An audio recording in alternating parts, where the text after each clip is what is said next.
MC Chumi mulina baneno ngola bino bulwadde you'll be fine yakubera fine yes nate nalabye ng'omwami oyo Gashalifu yasinze okubika kiki muyaye bange yatidera nga omajirafu ngomayo kubanga ensolo ekufaako olabike Gashalifu sebo oswadde omwana akyali mulamu nnyo kakati kakikulume Wano msije kubise aga mu Chumi wuno wano bananga afune nataka okufaananya oba yagujjewo ogwekiyaye bamweyana yabadde bamweyana yasomerera edit yabi edit ye kenyini Gashalifu bamweyana yakikoze mwana omuyaye oyo mwana kale tukwagaza birungi berere nange bwente bero okuwona obulungi n'abaami boyo katabemba gakikola batya ddala ng'oli mulwadde agenda kungumiikiriza yajja kungumiikiriza kubanga omwami atalimu abatali babiri tosange nga badduse bajja baawo kale tusabire obone bulungi kale kyakalinya toyanzeege olina Geoffrey Mayanja aka Mr. Wagwan embozi mu UG mu TV wali Wagwan nzaji kuta microphone ndino omugenzi eyazuukidde kubanga jo zabade ojukulwa ku Sunday nabadde n'akalenzi aka TikTok pozi ya n'omulenzi oyo nyalenzi tuseko nabadde ne sefuko nga tuwayamu emboozi awo tubadde ku papa zaawo twagenze okuwulya amawulire ndate ti Chumi kaweddemu tugamba ate kisoboka netubuuza ko kaawo nebatugamba nti Chumi tali fine naye akyali mulamu naye nga ate bogenda ku TikTok ba TikTok azibe nnyini nga tebe bamubika okufaako obufi naye olwokuba nti bobeera muntu ng'osensinga omanya nti bano bagayi bali mu comedy era nze nakitegeera nti bano bagayi bali mu comedy nekitegeera nti oba oli awo si kituufu naye ate nekitegeera nti Chumi afunye obuzibu naye nga waali mulamu Chumi ki ekyabaddewo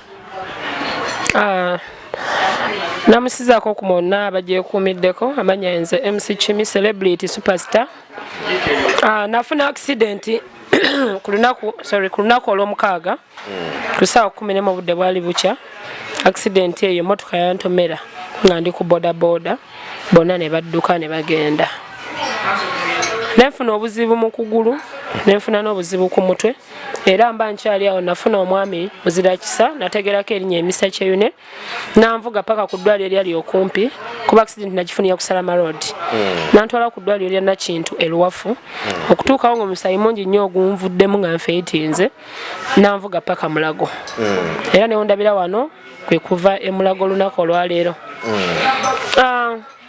nja kwogera ku ebyo okuba natuuse bangambye abantu bannyadde bambika okuva ku baana baganda bange ba TikTok nti Mulago eyo nazirika kankiyite okuzirika oba nafeitinga namala essaawa 8 oxygen nga bwenzira waggulu bwenziramu nti ate n'abantu abali baagala okujja okundaba abasawo nga babagaano yingira yensonga abaana ba TikTok abo lwaki bali bakola ki bambika ekyokubiri nyina manager wange Sido bwe bali bakkiriza oyingira munda yafuluma nga mmaze kukyuma essaawa 3 nga sisanzisiza ku kyuma ye najja n'agamba abantu nti nkoze eki nfudde era kyankubye enkiko ennene nnyo eri bazadde bange mikwano gyange kuba bonna babadde bamanyi nkoze eki nfudde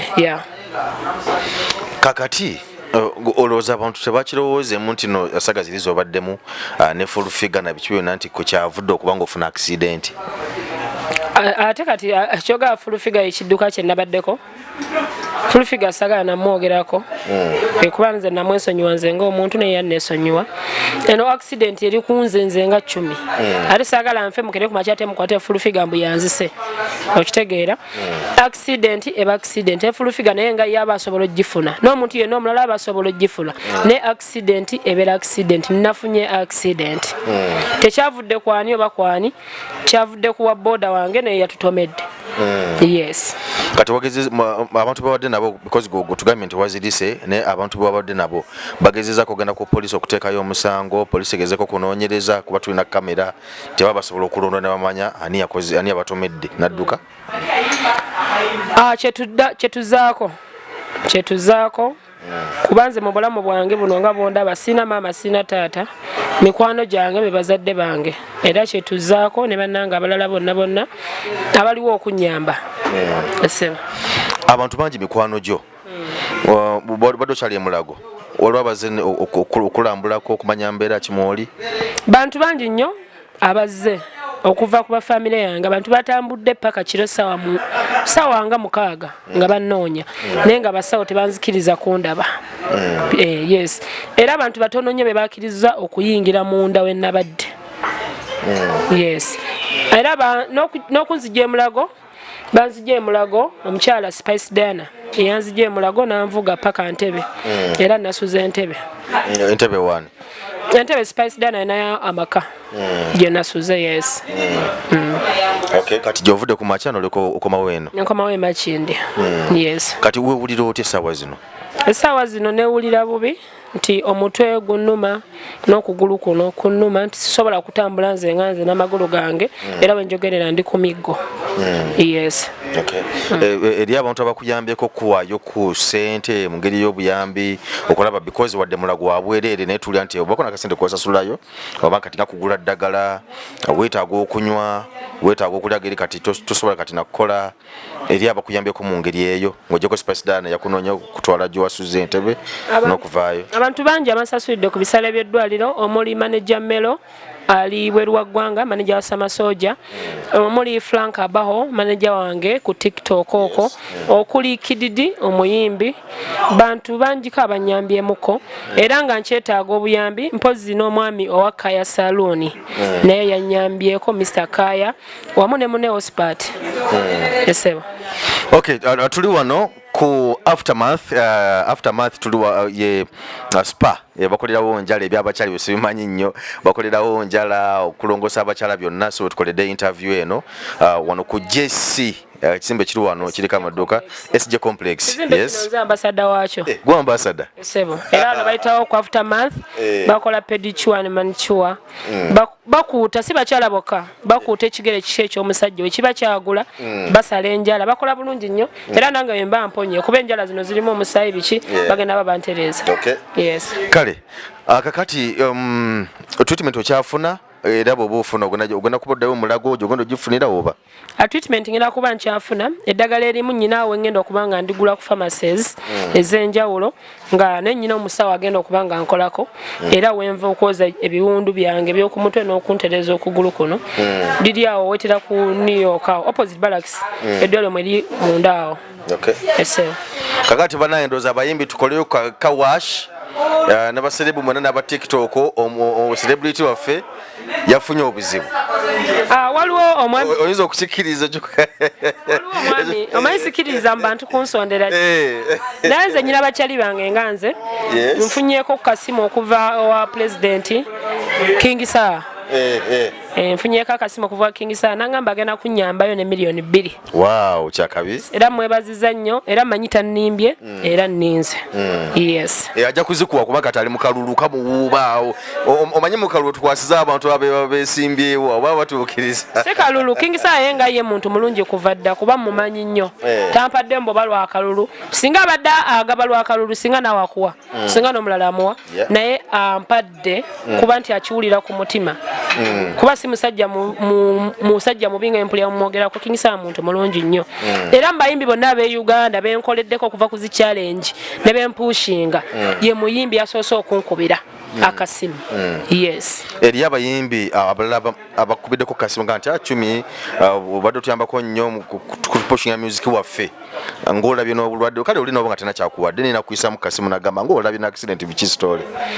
Omuyimbi Ziza Bafana yankubiddeko omuyimbi gwe bayita Flona Asiala Kena nankubirako waliwo omuyimbi bamuyita no producer Bawa naye yankubiddeko waliwo omuyimbi omulala bamuyita Mariam yayimba akayimba Nzija ku njegere naye nankubirako webali abantu abankubiddeko. Yes, n'abalala kuba ndabye amasimu mangi nga abantu bankubidde ne bembadde simanyi nga bo bamanyi mikwano gyange bonna bayitirivu. Yes. Kati okusinziira nga bwe weewulira n'obuvune bw'olina osuubira kusuula ddi emiggo gy'otambulirako?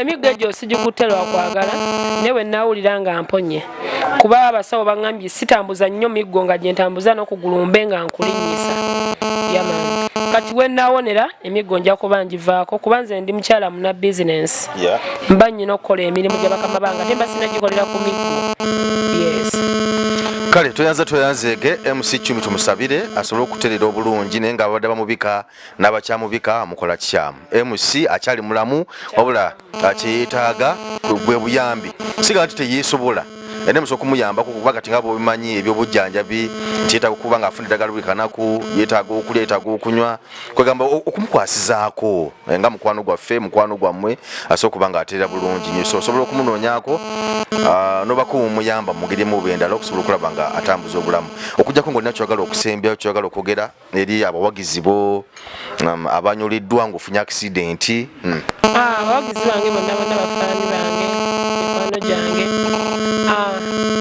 ntuusa obubaka buno nga mbagamba ndi mulamu kale yadde nga sinatereera naye ndi mulamu wendi era ndiwo okusigala nga mbasanyusa nga mbaweereza famire yange eri mu bweraliikirivu naye njagala ogigamba nti wendi ndi mulamu yadde nga nkyalina obulwadde obunnumaaluma wendi nkyaliwo okay mbadde Geoffrey Mayanja aka Mr. Wagwan